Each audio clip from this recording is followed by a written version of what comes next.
bumpy up here. We had to have clarification, and that's what we're really having the meeting about. We had a very good talk. I talked to President Xi for, I guess, more than 2 hours. We had a very good talk. It's a complicated deal, but it's a deal that's going to bring us a lot of money and a lot of everything else, and we get along very well with President Xi and with China.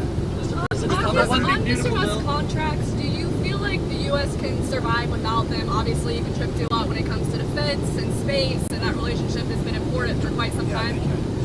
The U.S. can survive without almost anybody. And do you, except me.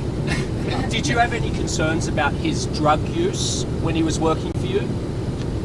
I don't want to comment on his drug use. I don't know what his status is. I read an article in the New York Times. I thought it was, frankly, it sounded very unfair to me. You said earlier today that Mr. Musk had a problem. What did you mean by that? And did you misjudge him by bringing? I don't want to talk about problems. I think that I think the United States had problems, and if you look at the numbers today, the numbers were unbelievable. The numbers were incredible. The numbers that came up today, the stock market went way up.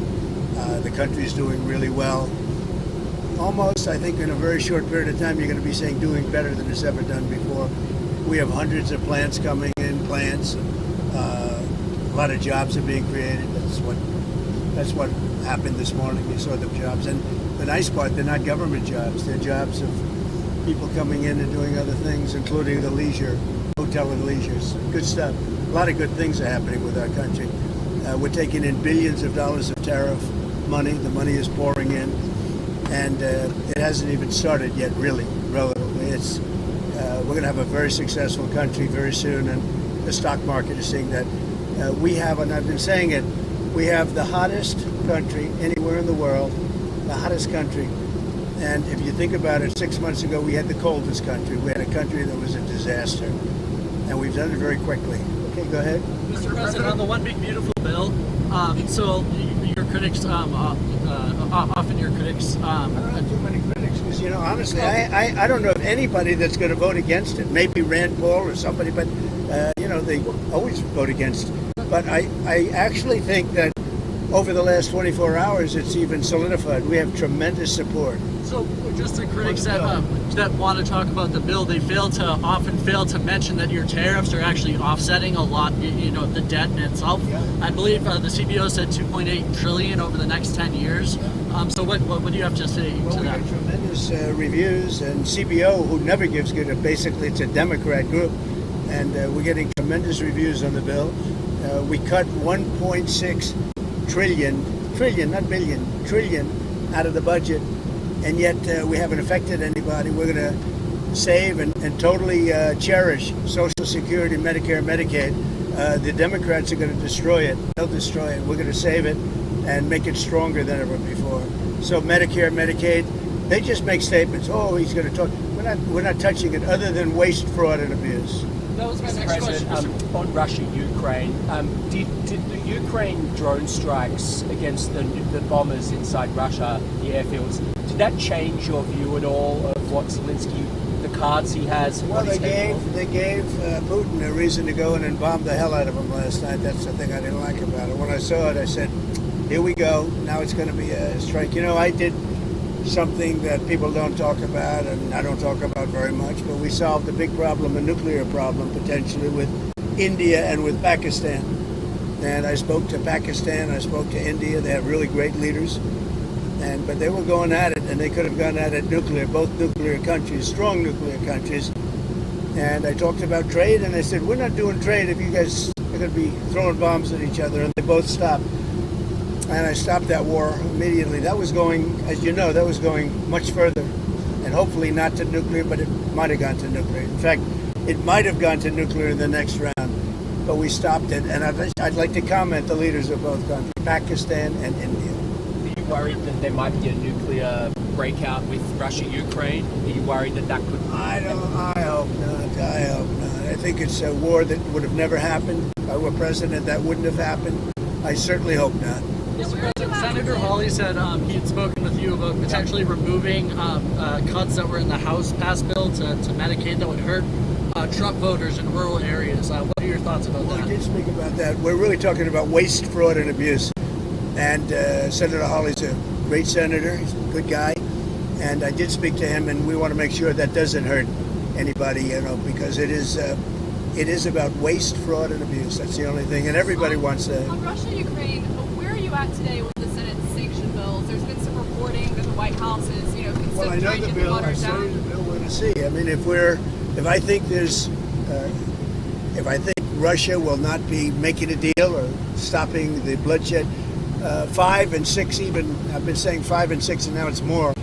1,000 a week, soldiers being killed, and people being killed. Not just soldiers, people being killed, but largely soldiers being killed. I'd use it if it's necessary. But are you trying And they really give me that option. Are you trying to get the Senate to water it down, though, from its current version? I haven't spoken about it. They have a bill. It's going to be up to me. It's my option. They made it that way, and it would save a lot of time if that happened. So I'm okay with it. I haven't decided to use it.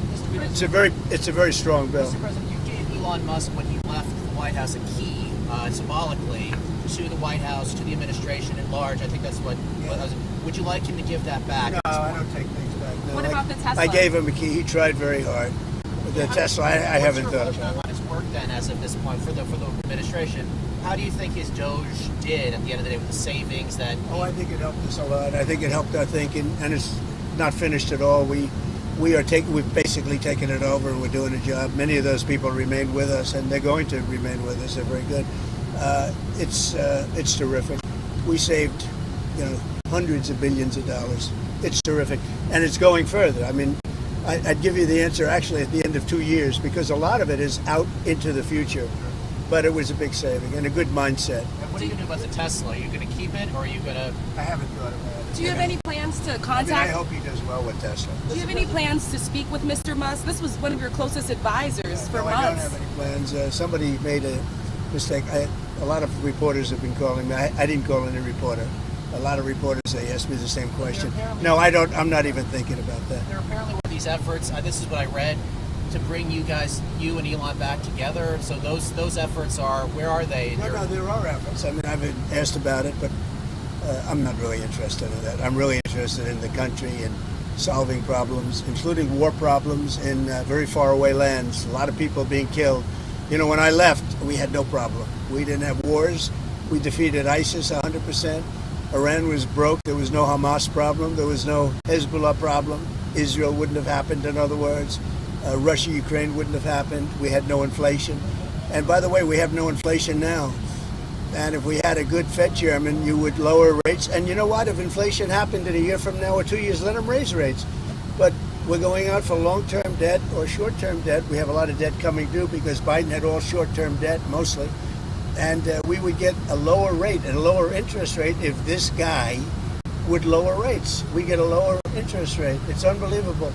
And he's worried about inflation. If he worries about inflation any longer, all he has to do is get the lower rate, let us go out, borrow at a much lower rate, much lower. You could go down a point or two. We'll go out, borrow them, and if in 2 years inflation comes back, he raises rates. But he keps them the same. It's insane. What your next Fed chair? Are you already thinking about who your next Fed chair would be? I know it's 2026 when his term expires. So you're already thinking about it. It's coming out very soon. Who are you thinking about for that? I could tell you, but I don't think I'll. What do you make? I have a pretty good idea. Kevin, What do you- Kevin Warsh, one of He's those very people? highly thought. What do you make of the Ayatollah saying that they have to enrich? They have to be able to No, enrich. they won't be enriching. If they enrich, then we're going to have to do it the other way. And I don't really want to do it the other way, but we're going to have no choice. What's your latest? There's not going to be enrichment. Just one more on Aurelio Garcia, sir, because this is the big news for today. Just months ago, it seemed like from El Salvador to even your administration that there was no chances that he would be returned. So can you just explain to the American people what sort of happened to facilitate his return in the last few DOJ made a decision. I think their decisions have been very, very good. And maybe they just said, look, all of these people, these judges, they want to try and run the country. The judges are a local judge trying to run the country. The man has a horrible past, and I could see a decision being made. Bring him back, show everybody how horrible this guy is, and frankly, we have to do something because the judges are trying to take the place of a president that won in a landslide, and that's not supposed to be the way it is. And so I could see bringing him back. I could see it either way, bringing him back or not bringing him back. But by bringing him back, you show how bad he is. He's a bad guy. Sir, did President Xi agree to We're landing restart right the now. flow I'm sorry. of We're rare earth landing right now. minerals and magnets? Say it what? Did President Xi agree to restart the flow of rare earth minerals and magnets? Yes, he did. Thank you very much, Thank you, everybody. Mr. President. Thank you for coming back.